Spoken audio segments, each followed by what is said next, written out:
Hello students, welcome back to my channel. Myself Dr. Tinu Dubey, and today I am going to teach you about the basics of set theory. This topic is under the BSc second semester of NEP 2020 under the paper Algebra. So let us start with the basic definition of set. A set is a collection of well-defined objects. तो set होता है क्या है, collection होता है. कैसा collection होता है? वेल डिफाइंड ऑब्जेक्ट्स का. Here well defined that means there is no place for any ambiguity, that means confusion. जो कलेक्शन होना चाहिए वो वेल डिफाइंड होना चाहिए, क्लियरली मेंशन होना चाहिए कि जो ऑब्जेक्ट्स हैं वो सेट को बिलोंग करेंगे या नहीं करेंगे. That means there is no place of any kind of ambiguity. Sets are usually denoted by capital letters A, B, C, etc. and their elements are denoted by small letters A, B, C, etc. Generally हम set को capital letters A, B, C से represent करते हैं और जबकि उसके elements को हम स्मॉल लेटर से रिप्रेजेंट करते हैं. सेट के एलिमेंट्स को हम ऑब्जेक्ट्स भी कहते हैं या फिर मेंबर्स या फिर एलिमेंट्स भी कह सकते हैं. Let us see some examples. The collection of vowels in English alphabets. This set contains 5 elements, that is A, E, I, O, U. So here is example, collection of vowels in English alphabets. It represents a set containing the 5 elements, that is A, E, I, O, U. There is no confusion about this, that whether A belongs to this set or no, E belongs to this set or not, because clearly A, E, I, O, U are vowels, so therefore this all 5 elements belongs to this set. Let us see about second example, the set of 3 cycle companies of India. यहाँ पे हमने India के 3 cycle companies का set define किया है. सो हम India के कोई भी 3 कंपनीज को इस सेट में रख सकते हैं. जैसे कि यहाँ पे एग्जाम्पल में लिया गया हीरो, एवॉन, सनक्रॉस. सिमिलरली एक और एग्जाम्पल अगर हम देखें तो यहाँ पे है set of 4 reverse of India. तो यहाँ पे हम इंडिया के 4 रिवर्स को लेकर एक सेट डिफाइन कर सकते हैं, जैसे गंगा, गंगा, यमुना, नर्मदा एंड कावेरी. सो ये भी रिप्रेजेंट कर रहा है एक सेट को. अब क्या सेट नहीं हो सकता उसका भी एक एग्जांपल देख लेते हैं. जैसे कि नीचे, the collection of good cricket players of India is not a set. यहाँ पे अगर मैं बोलूँ कि एक सेट बनाओ जिसमें good cricket players of India को आपको एज ए एलिमेंट उस सेट में रखना है. सो मे भी हो सकता है कोई एक पर्टिकुलर प्लेयर किसी के लिए तो गुड हो बट किसी दूसरे के परसेप्शन से वो गुड ना हो. डेट मीन्स यहाँ पे एक कन्फ्यूज़न वाली सिचुएशन क्रिएट होती है कि whether this player belongs to set और does not belongs to set. Suppose मैं सेट का नाम रखती हूँ ए, तो यहाँ पे कन्फ्यूज़न है कि सेट ए में जो भी पर्टिकुलर कोई प्लेयर है वो बिलोंग करेगा या नहीं करेगा. मे बी वो मेरे लिए गुड क्रिकेट प्लेयर हो सकता है बट आपके लिए ना हो.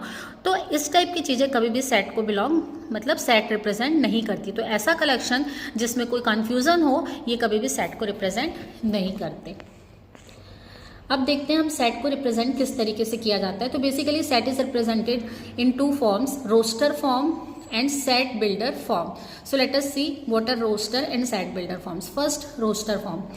This method is also called tabular method. This method is also called tabular. That means इसी method को हम tabular method भी बोलते हैं.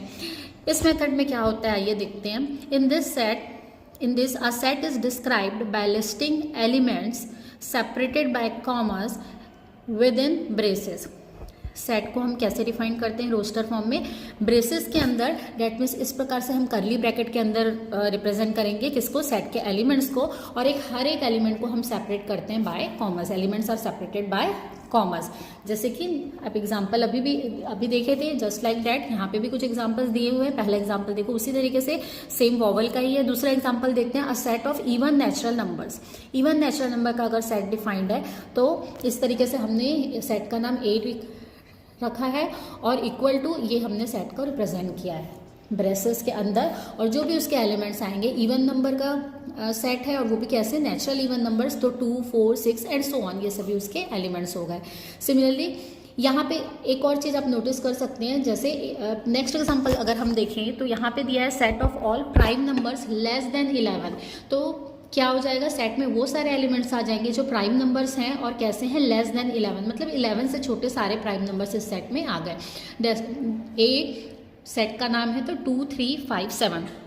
ऊपर वाले सेट में अगर हम देखें तो 2 4 6 up to dash dash dash दिया हुआ है। क्यों? क्योंकि यहाँ पे कोई कंडीशन मेंशन नहीं है कि अप टू कहाँ तक जाना है, इसलिए ये सेट के एलिमेंट्स कहाँ तक जा सकते हैं, फाइनाइट तक जा सकते हैं। कंडीशन सिर्फ इतना ही है कि सेट कैसा होना चाहिए, set of even natural numbers. अब वो इवन नेचुरल नंबर्स की कोई लिमिट नहीं दी हुई है, इसलिए इस सेट में आप इन्फिनिटी तक के लिमिट्स को रख सकते हैं।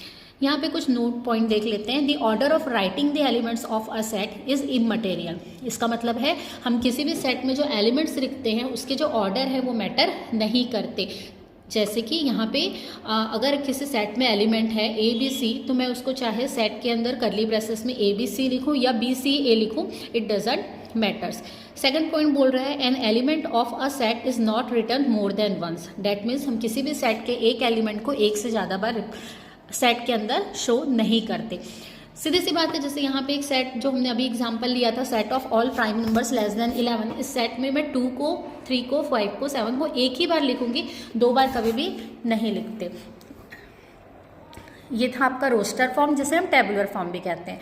तो अगला नेक्स्ट सेकेंड फॉर्म जो है सेट को रिप्रेजेंट करने का, वो होता है सेट बिल्डर फॉर्म। क्या होता है आइए देखते हैं। This form is also called property form. इसे हम प्रॉपर्टी फॉर्म भी कहते हैं। क्यों कहते हैं इसे प्रॉपर्टी फॉर्म? क्योंकि इसमें हम सेट के एलिमेंट्स की प्रॉपर्टी लिखते हैं। एक स्टेटमेंट के फॉर्म में हम यहाँ पे सिर्फ प्रॉपर्टी बताते हैं कि एलिमेंट्स में ये प्रॉपर्टीज होनी चाहिए, फिर सेट उस हिसाब से आपको डिज़ाइन करना होता है। In this, a set is represented by stating all the properties P of x which are satisfied by the elements of x of the set, not by other elements outside the set. इसमें हम क्या करते हैं, state करते हैं, एक statement देते हैं जिसमें सारी प्रॉपर्टीज़ रहती है। क्या प्रॉपर्टीज़? वो प्रॉपर्टीज़ जो उस सेट के एलिमेंट्स को होल्ड करनी चाहिए। अगर उन प्रॉपर्टीज़ को वो एलिमेंट होल्ड करता है तभी वो उस सेट को बिलोंग करेगा। उसके अलावा कोई भी एलिमेंट जो इस प्रॉपर्टी को होल्ड नहीं करते वो सेट को बिलोंग नहीं करेंगे। Let us see examples. First example, if A is the set of even natural numbers, then अगर हमको इवन नेचुरल नंबर्स के सेट को सेट बिल्डर फॉर्म में लिखना है तो आप कैसे लिखेंगे?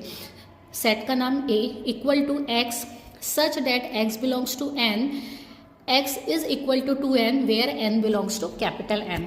तो इस तरीके से हमने यहाँ पे एक स्टेटमेंट के फॉर्म में लिखा है। स्टेटमेंट में क्या है, प्रॉपर्टीज दी हुई है। क्या बोल रहे हैं, सेट ए में कौन से एलिमेंट आएंगे, एक्स। फर्स्ट रिप्रेजेंट कर रहे हैं सेट के एलिमेंट्स को एक्स।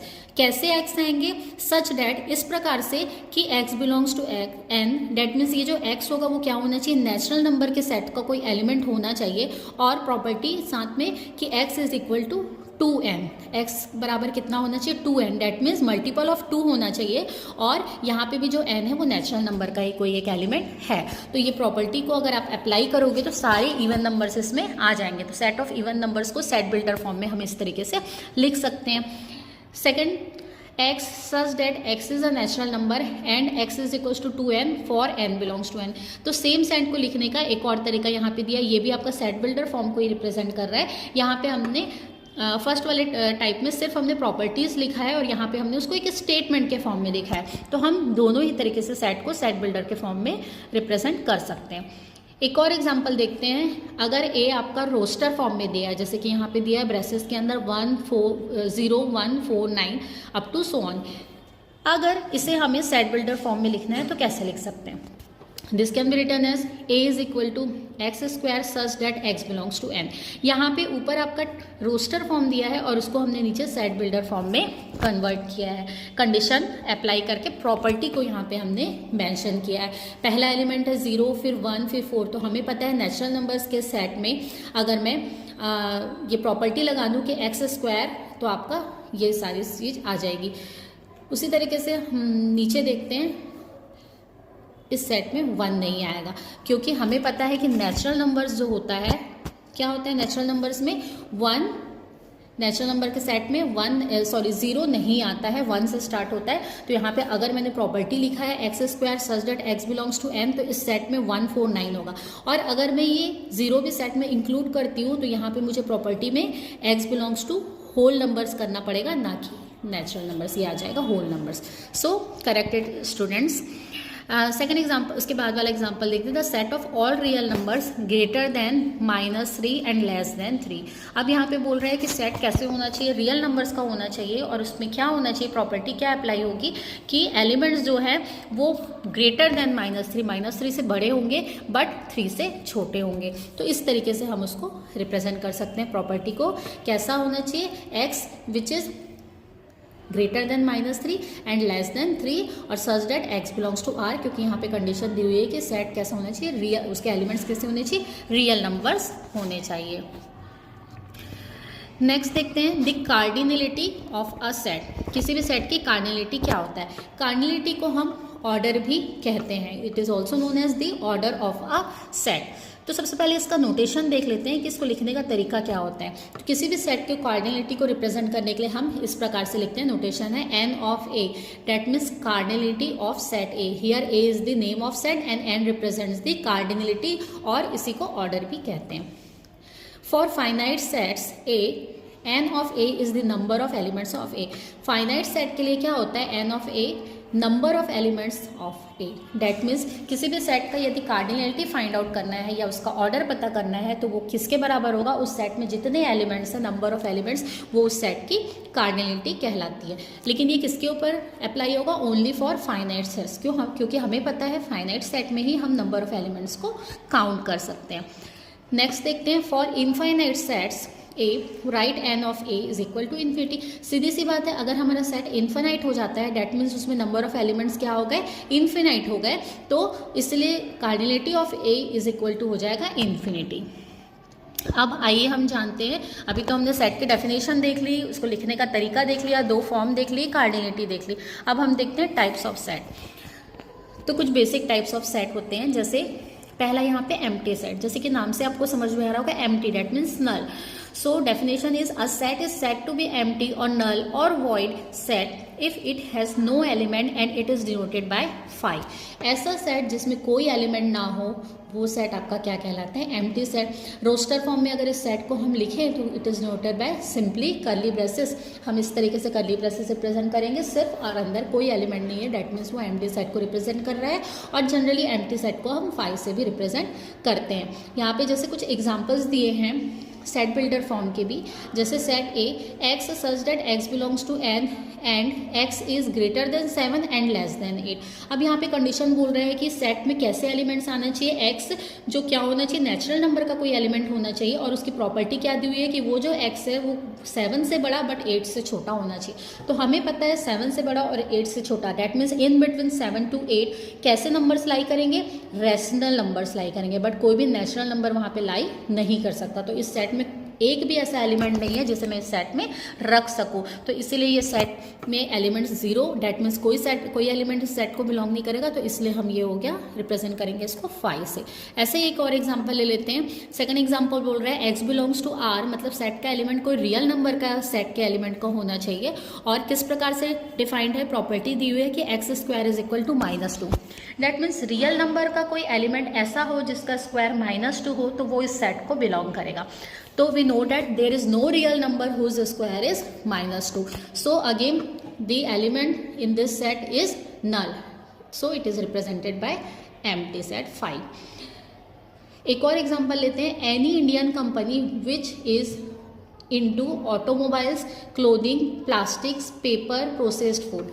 तो ऐसी कोई इंडियन कंपनी एग्जिस्ट करती है क्या जो इन सारे एरियाज में जिनकी कंपनी हो, तो इट इज़ नॉट पॉसिबल। ऐसी कोई कंपनी यहाँ पे नहीं है जो ऑटोमोबाइल की भी हो, क्लोथिंग की भी हो, प्लास्टिक्स की भी हो, पेपर की भी हो, और फूड, प्रोसेस्ड फूड की भी हो। सो इसका भी सेट क्या हो जाएगा, एम्प्टी सेट। यहाँ पे भी कुछ रिमार्क पॉइंट्स हम देखते हैं। Phi is not a null set since it contains phi as an element. यहाँ पे हम देख रहे हैं कर्ली ब्रेसेस में अंदर एलिमेंट फाई दिया है, तो इसको हम कभी भी नल सेट की कैटेगरी में नहीं रख सकते, क्योंकि यहाँ पे ये जो फाई है ब्रेसेस के अंदर दिया है वो रिप्रेजेंट कर रहा है एक एलिमेंट को। डेट मीन्स इस सेट में फाई एक एलिमेंट हो सकता है। सेकंड देखते हैं इसी तरीके से कर्ली ब्रेसेस के अंदर अगर जीरो इस प्रकार से कोई सेट दिया है तो is not a null set since it contains zero as an element. तो ये जो सेट है ये भी कभी भी नल सेट नहीं हो सकता क्योंकि इसके अंदर एक एलिमेंट एग्जिस्ट कर रहा है और जीरो। तो इस रिमार्क पॉइंट से हमें ये समझ में आता है कि ये जो 5 और 0 अगर कर्ली ब्रेसेस के अंदर इस तरीके से मेंशन है तो वो अपना एग्जिस्टेंस दिखा रहा है उस सेट के अंदर। तो कभी भी ऐसा सेट नल सेट या एम्प्टी सेट की कैटेगरी में नहीं आएगा। सो स्टूडेंट्स, आज हमने जाना सेट क्या होता है, सेट को रिप्रेजेंट कैसे किया जाता है, उसके बेसिक टाइप्स देखे हमने कि 2 प्रकार से उसको रिप्रेजेंट किया जाता है, साथ में हमने कार्डिनलिटी ऑफ सेट देखा और कुछ प्रॉपर्टीज़। अपने नेक्स्ट वीडियो में हम टाइप्स ऑफ सेट के बारे में और आगे हम डिस्कस करेंगे। Thank you students.